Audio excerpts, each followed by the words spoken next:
బెంగాల్లో ఓ పక్కన బలవంతపు ఇస్లాం మత మార్పిళ్ల నియంత్రణ జరుగుతుంటే ఇప్పుడు కొత్తగా క్రైస్తవ మత మార్పిడి సినిమా వచ్చింది.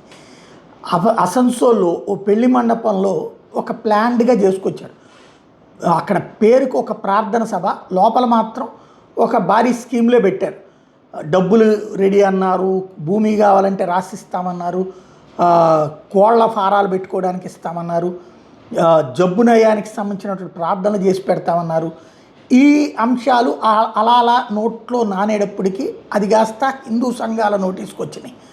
వెంటనే హిందూ సంఘాల వాళ్ళు అక్కడికి వెళ్ళేటప్పటికి ఇక వాళ్ళు పరుగులు పెట్టారనమాట.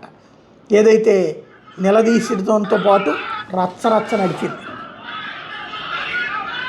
చివరికి పోలీసులు రంగప్రవేశం చేసి నిర్వాహకులను అరెస్ట్ చేయాల్సి వచ్చింది. అరెస్ట్ చేసేటప్పుడు కూడా వాళ్ళని వెంటబడి కొట్టడం ప్రారంభించారన్నమాట.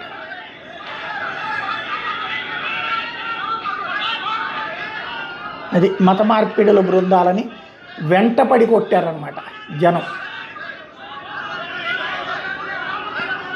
వాళ్ళకి సహకరిస్తున్న వాళ్ళు అందరి మీదనే కేసులు పెట్టారు. ఇప్పుడు